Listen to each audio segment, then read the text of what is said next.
आज का question, Surya limited has provided you the following particulars, prepare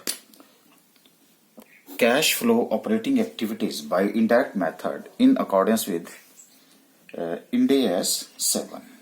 Ind AS 7.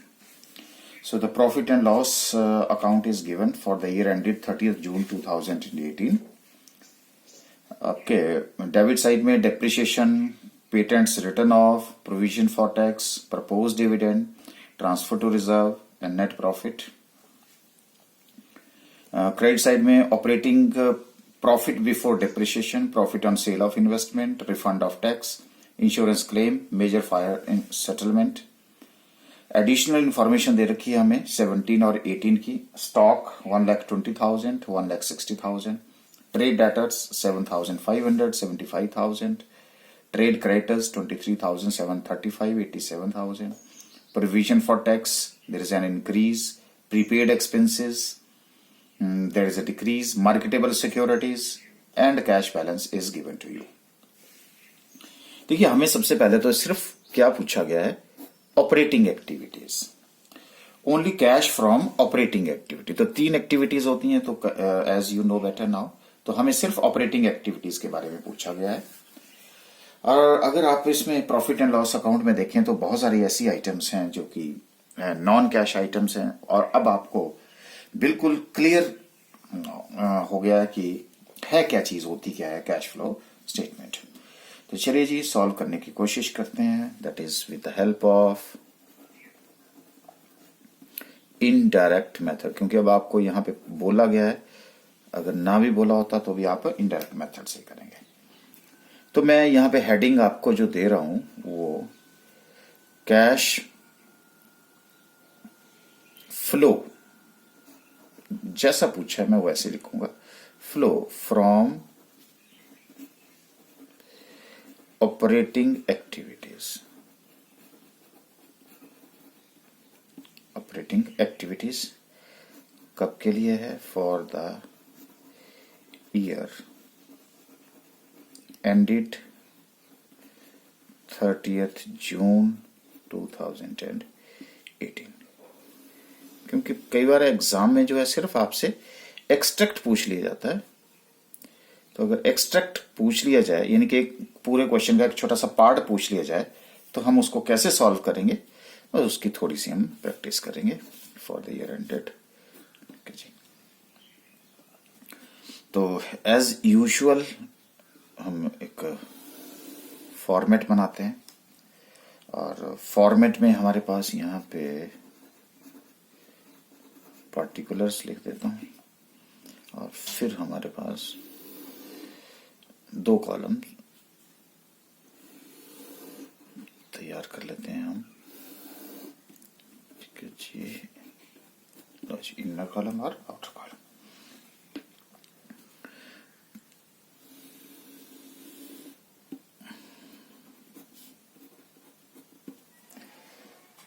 तो सबसे पहले देखते हैं जी, नेट प्रॉफिट एज पर प्रॉफिट एंड लॉस अकाउंट. भारी मन से हम इसको उठा रहे हैं. भारी मन मैंने क्यों बोला? क्योंकि प्रीवियस लेक्चर में हमने डिस्कस किया था कि हमें ये बोला जाता है कि बस ये लो, लेकिन इसमें बहुत सारी आइटम्स ऐसी होती हैं जो कि नॉन कैश और नॉन ऑपरेटिंग एक्टिविटीज हैं, जो कि प्रॉफिट एंड लॉस अकाउंट में आपको दे रखी हैं. सो नेट प्रॉफिट एज पर प्रॉफिट एंड लॉस अकाउंट है हमारे पास, दे रखा है. देखिए 8,08,900. अब हम क्या करेंगे, डेबिट साइड में जो हमारी नॉन कैश और नॉन ऑपरेटिंग आइटम्स हैं, लेकिन ऑलरेडी डेबिट कर दी गई हैं, जिसने हमारे प्रॉफिट एंड लॉस को कम कर रखा है, उसको हमें इंक्रीज करना पड़ेगा. तो कंसेप्ट क्लियर है, तो हमें क्या करना पड़ेगा, एडिट बैक करना पड़ेगा. तो चलिए देखते हैं कि क्या क्या आइटम्स हमारे पास हैं. डेप्रिसिएशन की आइटम है हमारे पास.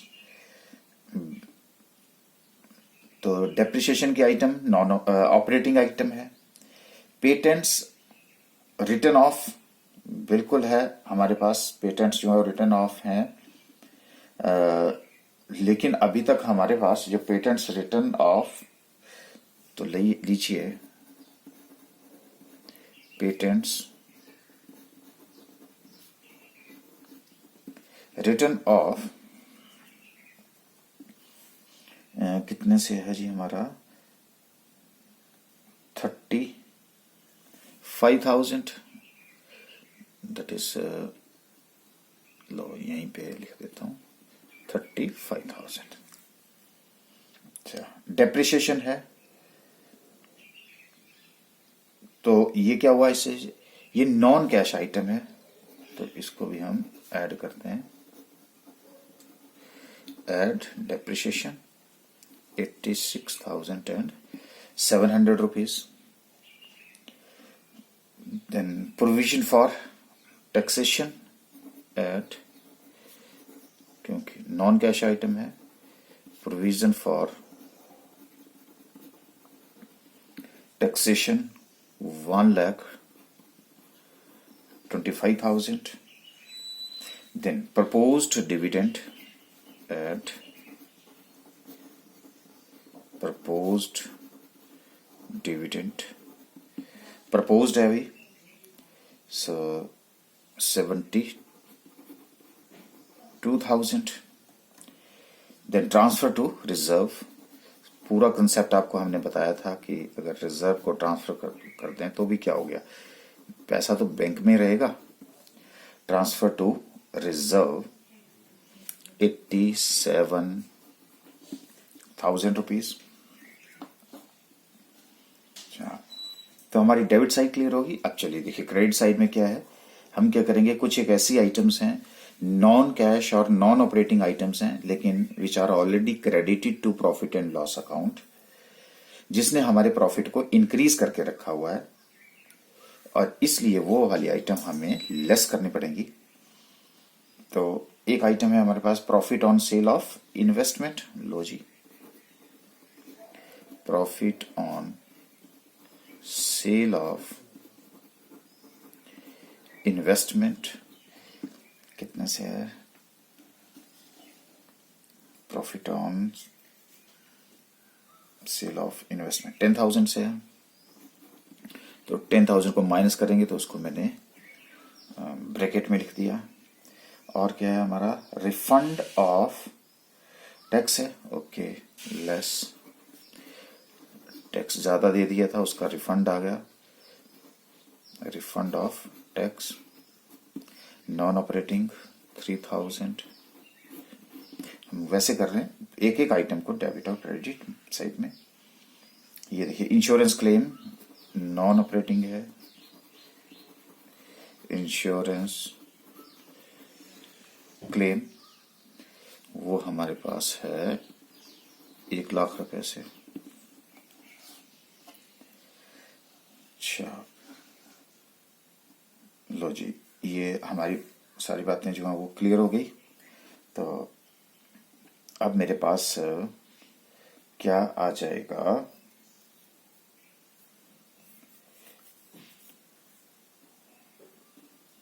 Operating profit before working capital changes.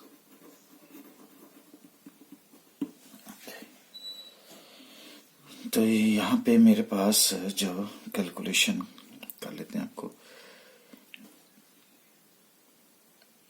ये तो आ गया मेरे पास 1,13,000 तो माइनस हो जाएगा,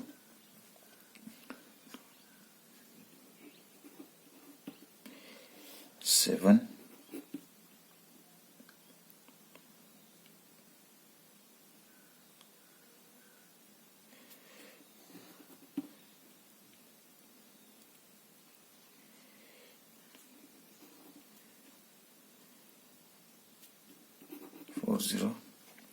405700, तो 808,900 plus 405700 which is equal to 006,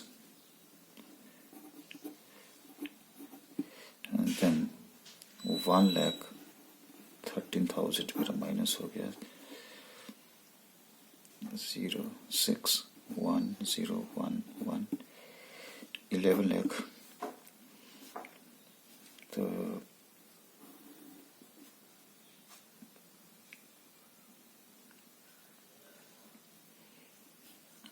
ये मेरी कैलकुलेशन करके जो है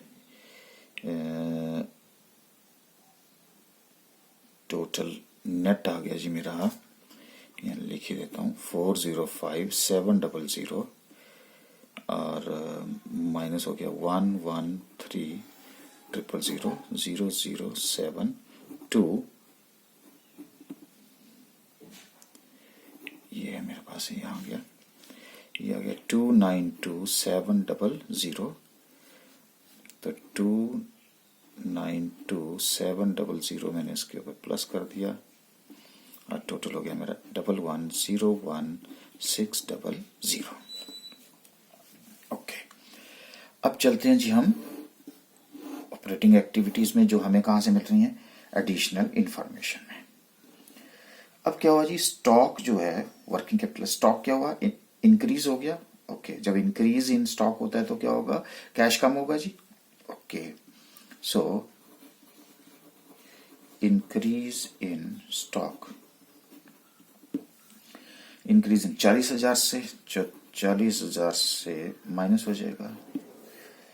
नेक्स्ट आइटम क्या है जी, ट्रेड डेटर्स क्या हुए, ट्रेड डेटर्स इंक्रीज हुए। ओके, तो ये क्या हो गया जी, लेस, ये भी क्या हो गया, less. Increase in trade debtors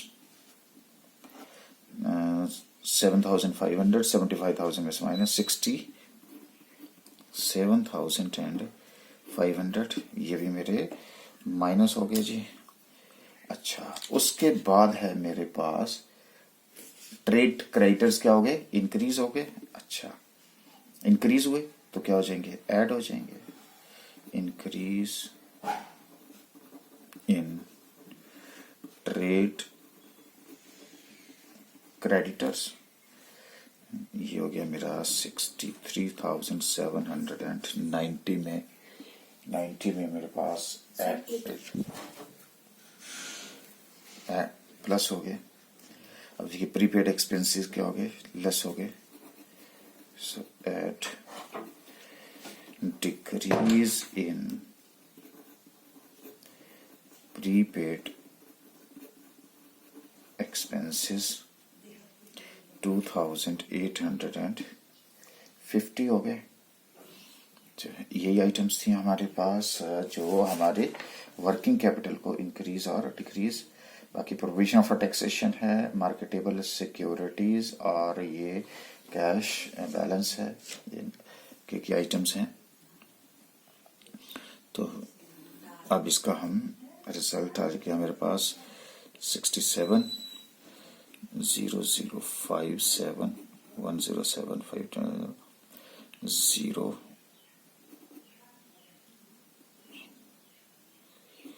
ये हमारे पास बैलेंस हो गया 4,0860। तो ये 4,0860 क्या हो जाएगा जी, माइनस हो जाएगा। तो यहाँ लिख देता हूँ 4,0860 माइनस हो गया, ये हमारा प्लस हो गया था। प्लस होने के बाद क्या हो गया, ये this is the cash generated from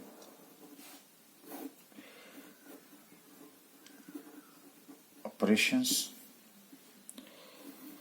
0। अब ये माइनस हो गया तो ये 4,7,0,6,0,1। अच्छा, अब मेरा क्या हो गया जी, इनकम टैक्स क्या किया हमने, नेट ऑफ द रिफंड हो गया। इनकम टैक्स की बात करते हैं अब हमारे पास। इनकम टैक्स नेट प्रॉफिट है, प्रोविजन फॉर टैक्सेशन है। हाँ, लो, तो इनकम टैक्स पेड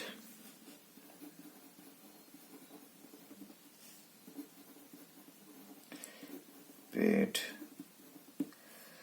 जिसको हम बोलते हैं ना कि नेट ऑफ का रिफंड हो गया मेरे पास। प्रोविजन फॉर टैक्सेशन 1,18,000 और ये provision for taxation 1,25,000। Opening balance, closing balance और ये सारी अगर मैं एक्टिविटीज को नेट ऑफ रिफंड की बात करूं तो ये आ गया मेरा 1,15,775। अच्छा, ये मेरे पास आ गया cash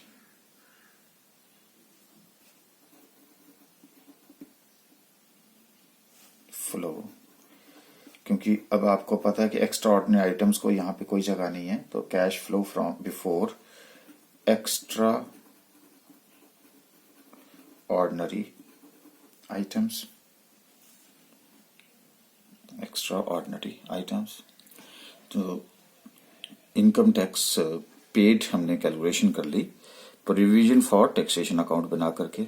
by balance brought down 1,18,775।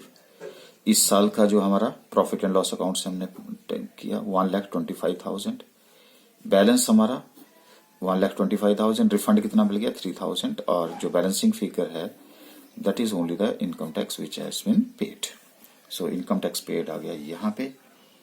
अब हमारे पास आपने पता AIS 7 को हम एक्स्ट्राऑर्डिनरी आइटम्स में नहीं लेते, तो फिर हमारे पास एक आइटम बच जाती है इंश्योरेंस क्लेम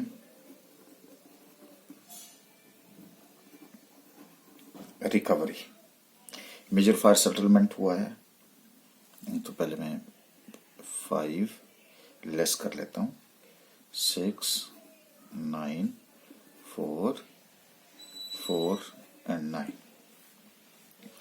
रिकवरी है मेरी 1 लाख रुपए की। सो नेट, इसको मैं यहां पे ले रहा हूं, net cash from operating activities is equal to this plus this, ये गया 10,44,965।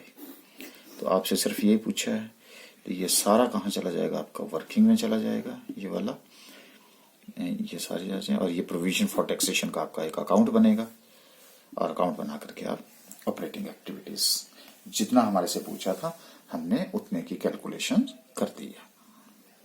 तो अब आई होप कि अब आप प्रैक्टिस करेंगे, कंसेप्ट क्लियर है, थ्योरी क्लियर है, और जितनी आप प्रैक्टिस करेंगे उतने ज्यादा हम लर्न करेंगे।